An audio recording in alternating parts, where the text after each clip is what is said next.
तो hello guys, आज हम बात कर रहे हैं TLC 2020 में होने वाले उन सभी मैचेस के लिए जो अभी के लिए WWE ने अनाउंस किया था। और TLC 2020 में हमें सबसे बड़ा मैच देखने को मिलेगा, वो भी main event match the tribal chief Roman Reigns versus Kevin Owens के बीच, और एक यूनिवर्सल चैंपियनशिप के लिए मैच है और एक tables ladders and chairs match होगा और इस मैच में यूनिवर्सल चैंपियनशिप भी दांव पर लगा है। और दोस्तों रिंग साइड ये न्यूज होने में रहा है कि इस मैच में रोमन रेंस के हारने के सबसे ज्यादा चांसेस है। तो पूरी जानकारी के लिए इस वीडियो को लास्ट तक जरूर देखना। और मैं हूं आमिर बलोच और आप सब देख रहे हैं रेसलिंग 007। तो दोस्तों सबसे पहले बात करते हैं द फिंड ब्रे वायट और द वाइपर रैंडी ऑर्टन के बारे में। और दोस्तों जैसा कि आपको पता होगा कि रैंडी ऑर्टन जब WWE चैंपियन थे तो उस टाइम द फिंड ब्रे वायट उन पर भी थे, और अब जबकि रैंडी ऑर्टन WWE चैंपियन ही नहीं है तब भी द फिंड ब्रे वायट उन्हें डराते रहते हैं। और 2 हफ्ते पहले द फिंड ब्रे वायट के इंटरफेरेंस की वजह से रैंडी ऑर्टन नंबर 1 कंटेंडर नहीं बन पाए वो भी WWE चैंपियनशिप के लिए। और पिछले हफ्ते के SmackDown लाइव में अ मोमेंट ऑफ ब्लिस में रैंडी ऑर्टन ने एलेक्सा ब्लिस को ये बताया कि वो द फिंड ब्रे वायट की कमजोरी को अब जानते हैं, और जब द फिंड ब्रे वायट उन पर हमला करने की कोशिश कर रहे थे तो रैंडी ऑर्टन ने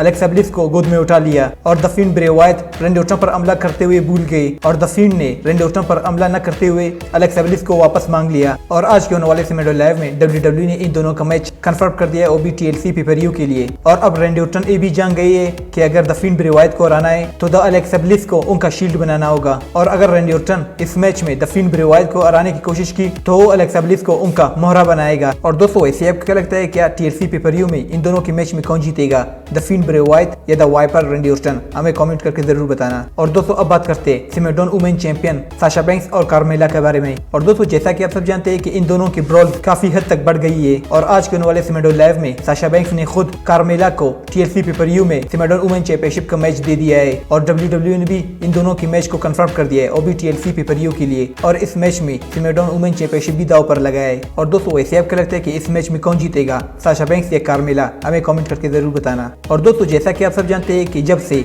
आस्का लाना की साइड में आ चुकी है तो ये दोनों मिलकर हमेशा शायना बेजलर और नाया जैक्स को हराते रहते हैं, तो इसीलिए WWE ने अनाउंस कर दिया है कि अब से लाना टीम अप करेंगे रॉ वुमेन चैंपियन आस्का के साथ, और वो फेस करेंगे चैंपियन शायना बेजलर और नाया जैक्स को वुमेन्स चैंपियनशिप मैच में। और TLC 2020 के लिए शायना बेजलर और नाया जैक्स अपना टाइटल डिफेंड करेंगे रॉ वुमेन चैंपियन आस्का और लाना के बीच। और दोस्तों वैसे आपको लगता है कि इन मैच में किसकी जीतने के ज्यादा चांसेस है, शायना बेजलर की टीम की या लाना की? हमें कमेंट करके जरूर बताना। और दोस्तों अब बात करते हैं TLC 2020 की मेन इवेंट मैच के बारे में जो कि होगा यूनिवर्सल चैंपियनशिप के लिए, और ये मैच हो रहा है SmackDown लाइव के the tribal chief Roman Reigns और द केविन ओवेंस के बीच। और दोस्तों जैसा कि आपने आज के होने वाले SmackDown लाइव में देखा होगा कि रोमन रेंस के इंटरव्यू के वक्त केविन ओवेंस ने आकर रोमन रेंस को चैलेंज कर दिया, वो भी TLC 2020 के लिए, वो भी यूनिवर्सल चैंपियनशिप के लिए। और रोमन रेंस से पहले जे ऊसो ने केविन ओवेंस का ये चैलेंज एक्सेप्ट कर लिया जो कि रोमन रेंस को अच्छा नहीं लगा, और उसके बाद रोमन रेंस ने भी केविन ओवेंस का ये चैलेंज एक्सेप्ट कर लिया, और उसके बाद WWE ने इन दोनों का मैच ऑफिशियली कंफर्म कर दिया है, वो भी TLC 2020 के लिए। और ये मैच होगा tables ladders and chairs match, और इस मैच में यूनिवर्सल चैंपियनशिप भी दांव पर लगा है। और दोस्तों आज के होने वाले SmackDown लाइव में भी 4 मैन टैग टीम मैच हुआ था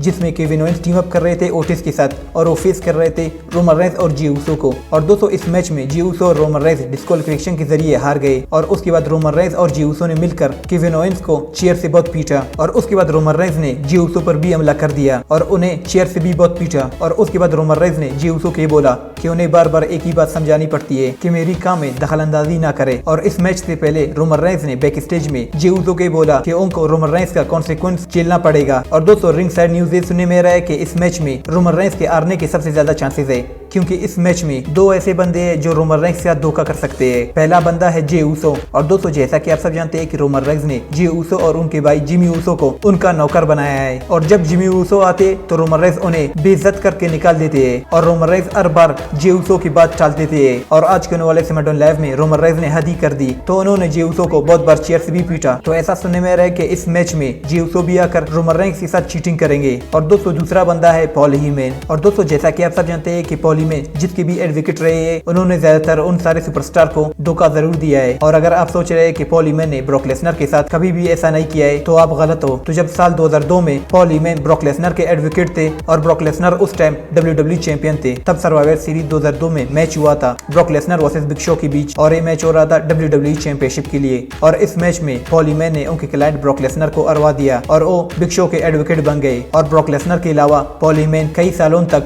CM पंक के एडवोकेट रहे जब वो WWE चैंपियन थे, और बाद में भी पॉल हेमन ने CM पंक को धोखा दे दिया और अब पॉल हेमन रोमन रेंस के साथ है। और रोमन रेंस ने खुद कहा है कि वो पॉल हेमन गाय नहीं है बल्कि पॉल हेमन रोमन के लिए काम करते हैं। तो दोस्तों, जब SmackDown लाइव के बाद टॉकिंग स्मैक में पॉल हेमन आए थे तो उस टाइम पॉल हेमन ने केविन ओवेंस के साथ हाथ मिलाया और उन्हें कहा कि उनकी रिस्पेक्ट करते हैं। और केविन ओवेंस ने जाने से पहले ये कहा कि पॉल हेमन सिर्फ एक इंसान के लिए काम करते हैं और वो इंसान रोमन रेंस नहीं बल्कि खुद पॉल हेमन है। यानी कि केविन ओवेंस भी ये समझ गए हैं कि पॉल हेमन सिर्फ खुद के लिए काम करते हैं और जब उन्हें मौका मिलेगा तो रोमन रेंस को भी धोखा देंगे। और दोस्तों, WWE अभी ऐसा स्टोरी दिखा रहा है कि ब्रॉक लेसनर के WWE के जाने के बाद पॉल हेमन को WWE से फायर किया जा रहा था और उस टाइम पॉल हेमन के पास काम नहीं था। तो तब रोमन रेंस ने रिटर्न आकर पॉल हेमन को फिर से हायर कर लिया और वहां से पॉल हेमन रोमन रेंस के लिए काम करने लगे। और रोमन रेंस जो भी फैसला लेते हैं तो पॉल हेमन को वो मानना ही पड़ता है। और दोस्तों, ये हम सब ने देखा है कि रोमन रेंस की कोई भी बात पॉल हेमन न कर पाए तो रोमन रेंस तुरंत ही गुस्सा होने लगते हैं और पॉल हेमन को हमेशा रोमन रेंस का एहसान मानना पड़ेगा क्योंकि रोमन रेंस ने उन्हें हायर करके उन्हें कायम दिला दिया है। और इसी स्टोरी लाइन से आगे जाकर पॉल हेमन रोमन रेंस को धोखा देंगे। बस देखना है कि ऐसा कब होता है। और दोस्तों, वैसे आप क्या लगता है, क्या TLC 2020 के पेपर-व्यू में क्या पॉल हेमन रोमन रेंस को धोखा देंगे या नहीं? अगर उस टाइम धोखा नहीं दिया तो कब देंगे? हमें कमेंट करके जरूर बताना। और दोस्तों, वैसे आप क्या लगता है, क्या TLC पेपर-व्यू में इन दोनों में से कौन जीतेगा,